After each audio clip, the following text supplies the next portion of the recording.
Pertemuan membahas upaya perbaikan tata kelola kehutanan untuk menekan penyimpangan perizinan pengelolaan lahan oleh kepala daerah. Wakil Ketua KPK Laude M. Syarif menyatakan kajian KPK menemukan sejumlah modus korupsi dalam pengelolaan perizinan lahan. Sementara itu, Menteri Lingkungan Hidup dan Kehutanan Siti Jumlah penduduk Indonesia saat ini lebih dari 250 juta jiwa yang terus bertambah dengan segala kebutuhannya. Dan itu berakibat pada dinamika perubahan penutupan lahan yang semula berhutan menjadi tidak berhutan maupun sebaliknya.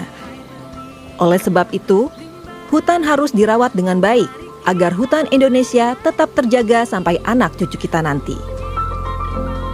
Tata kelola hutan dan lahan ini penting untuk disosialisasikan sejak dini kalau untuk saya pribadi sih. Si anak-anak ini kan suatu saat akan dewasa gitu kan. Mungkin ini akan berat gitu ketika mereka dengar istilahnya tata kelola hutan dan lahan gitu kan. Otak saya saja agak susah mencernanya gitu ya, apalagi si anak-anak ini. Tapi mungkin kita bisa cari.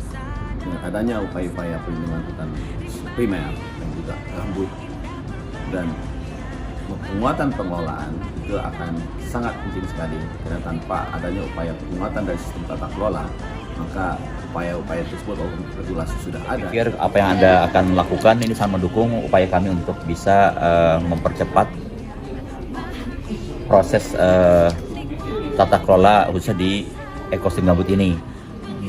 Dalam kaitan dengan tata kelola, inilah yang perlu dikuatkan kembali, karena pengelolaan hutan itu nantinya ke depan harus dikelola di tingkat tapak yang namanya Kesatuan Pengelolaan Hutan. Saya berpendapat bahwa pengelolaan hutan tata kelola governance dalam bentuk perahunya adalah unit manajemen itu adalah penting, baik di hutan lindung, hutan produksi maupun di hutan konservasi.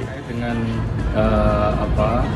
regulasi yang sifatnya nasional untuk menghentikan perizinan di hutan alam maupun lahan gambut, sangat penting bahwa tata kelola dan perbaikannya ini menjadi perhatian. Kenapa demikian? Impres nomor 5 tahun 2019 ini ya sesungguhnya disusun ya sebagai salah satu upaya yang berkesinambungan untuk menyelamatkan keberadaan hutan alam primer dan lahan gambut serta untuk Presiden Joko Widodo meminta Kementerian Lingkungan Hidup dan Kehutanan untuk memiliki strategi besar pembangunan hutan yang memiliki dimensi ekonomi dan lingkungan. Pernyataan tersebut disampaikan Presiden saat menghadiri puncak acara Hari Lingkungan Hidup 2017 dan pembukaan Rakernas Hutan, Lingkungan, dan Iklim. Kita perlu melakukan sebuah koreksi besar, mestinya ada corrective action, agar ada sebuah terobosan, ada sesuatu yang besar yang baru yang harus kita lakukan sehingga pengelolaan hutan kita ini lebih baik.